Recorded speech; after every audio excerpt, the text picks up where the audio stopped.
Nicole Hiala. Dear Nicole and Chris.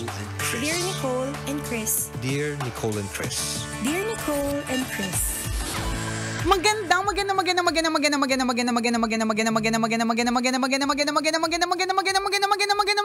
Magandang tanghali, mga tambalanista, mga kabisyo. Grabe, partner.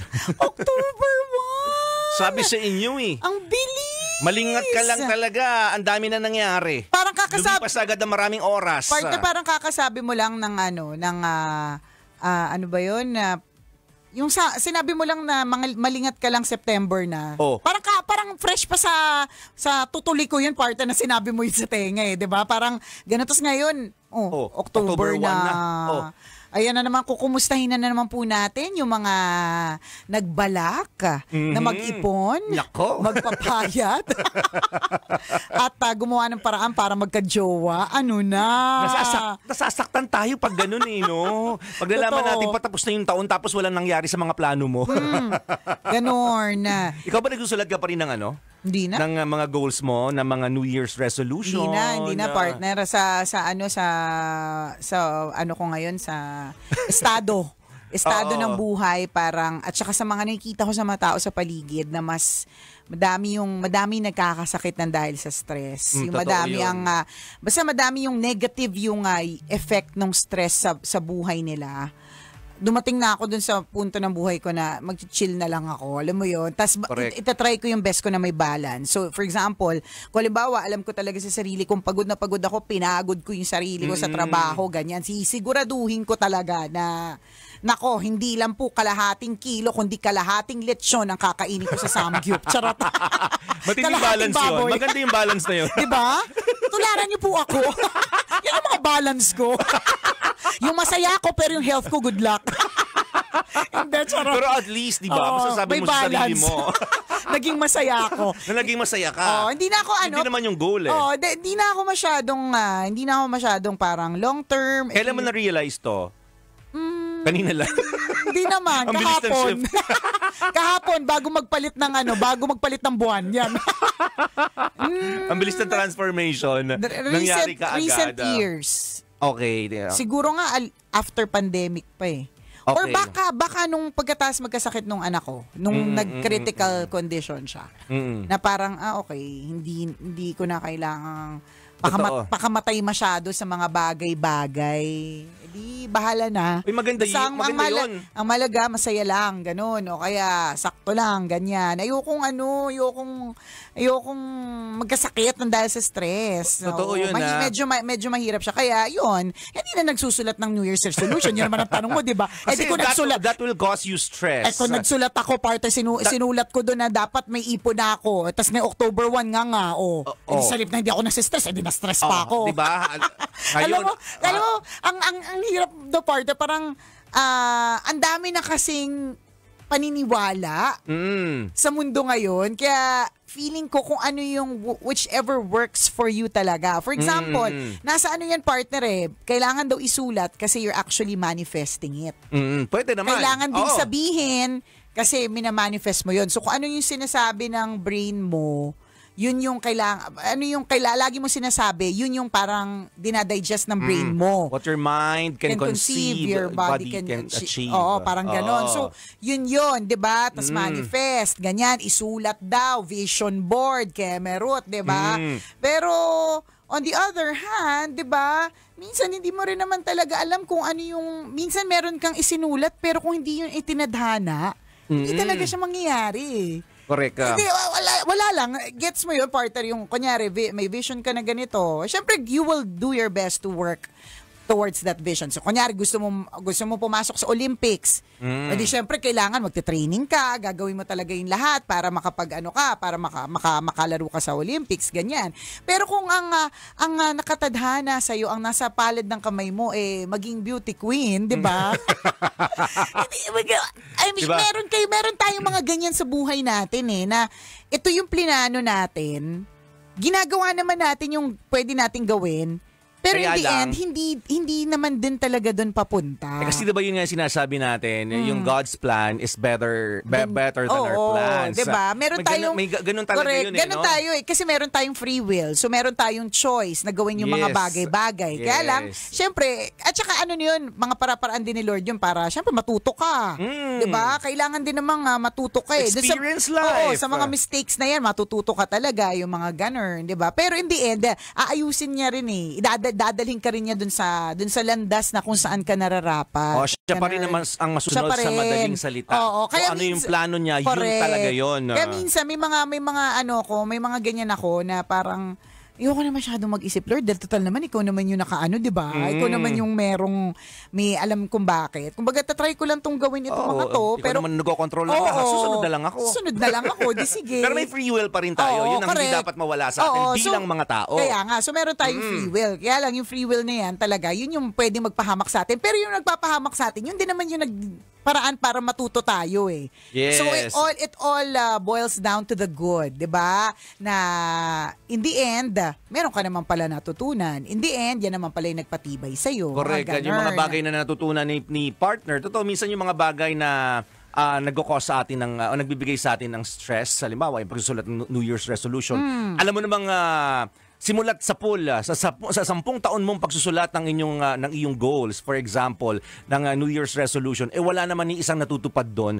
'Di ba? Bago matapos ng taon, tapos pagbabalikan mo at wala nangyayari, hindi ba't na-stress ka? Nadi-disappoint ka? Ganun. 'Di ba? So, pag gano'n, hanap ka na ng ibang paraan na mga bagay-bagay na hindi may iwasan ng stress. Sample lang 'yun yung New Year's resolution na sinasabi natin. Na kanya-kanya naman po tayo eh. Kung wala ka naman pakialam sa New Year's resolution, hindi ka kasali sa topic, 'di ba? Hindi kanya-kanya eh. Or anything that gives you stress. 'Di ba? Pag sa tingin mo na stress lang ako dito. Diba? Hindi ko naman kayang kontrolin ng mga bagay-bagay. Alis na lang ako dito. Oh, di bahala na lang. Di wow, ganun na lang. Totoo 'yun. It's one way of helping yourself eh, 'di ba? And sabihin natin yung mga stress po talagang 'yan. Sila po yung nabibigay sa atin na matinding karamdaman. Iba yung sakit ng ulo na binibigay sa iyo niyan, yung parang hindi ka na mapakali, to the point na hindi ka na makatulog, nagkakaroon ka na ng anxiety and depression. Iba, lahat yan nagsimula sa matinding stress eh. And ayaw nating mangyari yun sa atin kasi apektado nun ang ating buong katawan, lalong-lalo na ang kalusugan. Na-realize ko din, partner, no? Kasi if we want to do so much more, or kung gusto pa nating maglikom ng so much more, kakagano natin, we lose the happiness kasi hindi natin na-appreciate kung ano yung meron tayo kasi naghahangad pa tayo ng mas.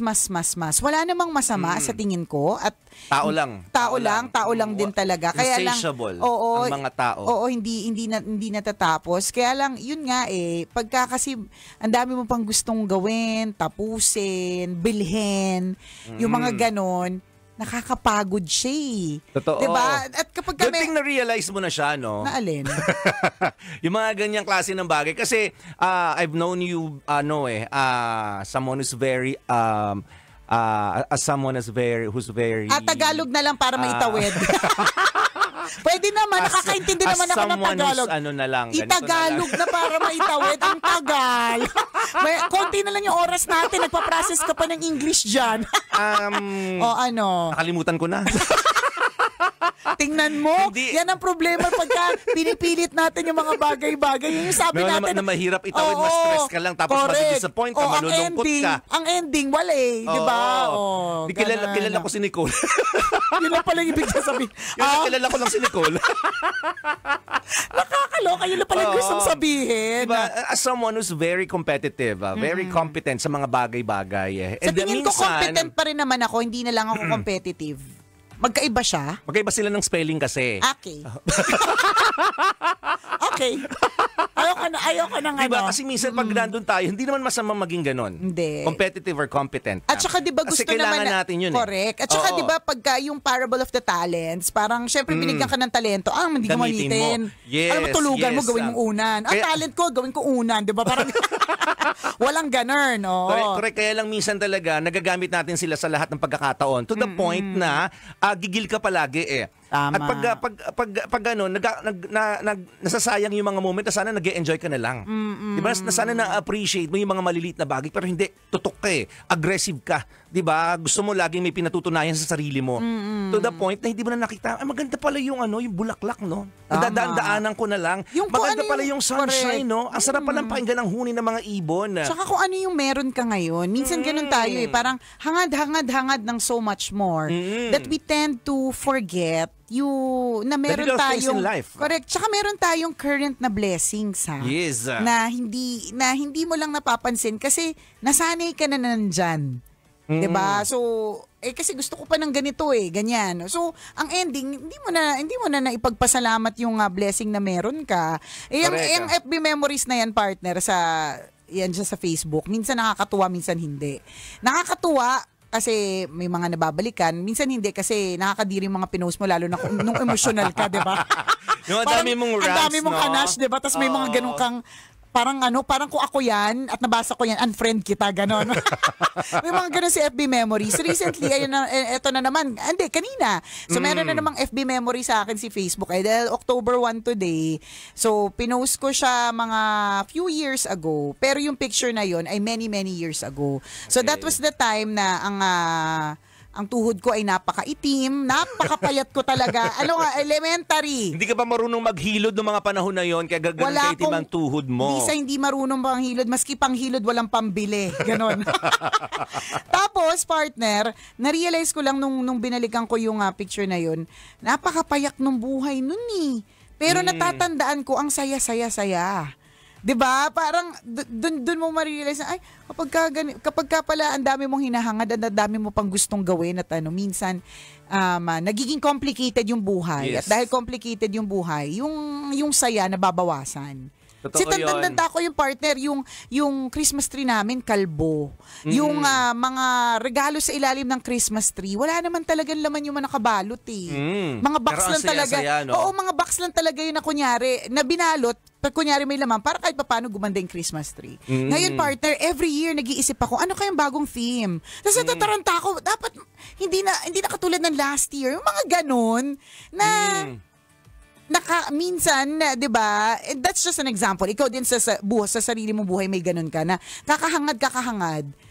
Nakakalimutan mo na, teka meron kang biyaya na nasa harapan mo na hindi mo na appreciate o nakakalimutan mo ng ipagpasalamat. Papaano hangad ka ng hangad? Tama. Nakakatuwa naman na isip na yung mga bagay na yan ngayon. It's a sign of maturity, partner. Ay nako, sa susunod na halalan, nandun pa rin po ako hindi naman po ako nagbago mula noon hanggang ngayon. Muse pa rin po ng mga barangay tanod. Tatanggapin niyo pa rin po at turning 45. Okay lang po ba? Pasok ka pa rin. Oo. Basta ganyan yung makeup. Kasi nung 25 ako, yan na yung pangarap ko eh. Sa susunod na halalan, di ba? Maging muse ng mga barangay tanod. Nung nag-35 ako, ganun din. Ngayon pa 45 na ako, ganun pa rin. Pwede pa rin. Gusto ko pa rin maging muse ng mga barangay tanod. Ganun. Totoo yun. Simpleng buhay, masaya. Diba? Kaya ako, sabi ko sa'yo, partner, yung mga kaibigan ko, hindi ako kaibigan masyado doon sa sobrang matatalino. Gusto ko yung simple lang. So hindi ko sure kung matutuwa yung mga kaibigan mo na sinasamahan mo recently. kung compliment ba yan or... Gusto ko yung mga simple lang, yung hindi komplikadong kausap. Hindi, binawi mo lang eh. Ang sabi mo kanina, gusto ko yung mga kasama ko yung masyado matatalino. Hindi, pero in a way... Pero mga kaibigan ko, marami sa kanila tambay. Pero nag-iisip ng future. Pero in a way, partner, kasi kapag ka masyadong matalino, yung kapag ka masyadong mahirap talaga kausap. May pinaglalaban sila lagi. Laging overthink. Yes. Laging overthink, ganun. Diba? Wala pong no offense sa mga no offense sa mga matatalino. Oo, no offense. Hindi tayo ito yung preference namin, yung gusto namin yung mga sakto lang. Sa ngayon. Diba? Never tayo nag-smart shaming. Aminin mo na, nag-MBA ka nga eh. Nag-aaral tayo na maigi. Ang sinasabi lang natin, minsan kasi kapag ka masyadong ginagamit kasi yung utak, masyadong ang dami na niyang nararating, di ba? Kaya mas maganda yung paminsan-minsan bumalik sa payak. Pero again, kanya-kanya ito ha. I mean, kung nasa punto ka ng buhay na competitive ka, edi go. Kasi ako, I've been there eh. Sabi ko nga sa'yo, I've been there. I continue to do so, pero on a lesser degree. Kasi hindi naman ako totally walang pake. Kasi kailangan pa rin, ano pa rin tayo, relevant. Tsaka tao lang din tayo. Kailangan natin yun. Ano na yung mga makinarya natin. Oo, Kailangan ganyan competitive talaga. ka, kailangan focus Oo, ka. yung mga ganon. At dapat gawin yun. Dadating lang talaga sa point na, okay, kailangan din pala kumalma-kalma. Kasi tumatanda na. Hindi na basta-basta ang high blood, nandyan na. Ang sakit ng batok, ang migraine. Nakaw! Ang dami pong sakit. Tapusin na natin to. Ang tawag din, ipaubayan na natin sa mga bata. Ganon. Ang alin? Yung mga bagay-bagay na dapat ikaw gumagawa. Ayan, tama. Oo. Para mabawasan ng stress. Minsan, ako tayo ng ako eh. Diba? Totoo Angkin din tayo yan. ng angkin ng responsibilities. Pero kung kaya namang gawin ng mga pwede naman ang i-share, di ba? Yes. Kakayaman mo ba yung responsibilities? Oo, diba? Kung yes, go. Go tayo dyan. Suportado ka namin dyan. Ay, nako, salamat na marami sa pagtutok ngayong araw na ito. Muli akong kumikinang ina mo na si Nicole Yala. At ako naman si Cambio King Chris Chuper. Na nagpapaalala, una magdasal ka para mabuhay ka, pangalawa mag-toothbrush ka para mabuhay naman iba. Yun! Ayun, kanya-kanya pong eksena kasi depende po sa timeline ng ating buhay. So if you're there in your young days, wala ka masyadong care sa mundo, iba ang iba ang POV mo. Pagka naging nanay ka or tatay ka, iba rin ang POV mo. So ganun din kapag tumatanda ka na, nagbabago yung POV. Iba na yung mga concerns, iba na yung mga issues. So, kanya-kanya lang yan. Ito yung mga bagay na natutunan namin. Diba? Habang tumatanda. Habang kumukunat ang balat. Yan. Ganun. Kapon nga, meron ako na-meet, sabi niya, sabi ko sa kanya, grabe. Kung paano kita nakita years ago or nakilala years ago, ganun pa rin itsura mo. Sabi niya, thanks to Botox. Sabi ko, ay sa bagay, me too. Thanks to Botox. Thank you, Doc. Salamat na marami. Hi kay Doc Pao and kay Doc Kat ng Skinny Bay Aesthetic. Pero totoo, di ba? Salamat po, Doc. Ayan. O siya, salamat mga kabisyo sa pagtutok sa amin ngayong araw na ito. Mamaya ulit. Kwento number 9. See ya.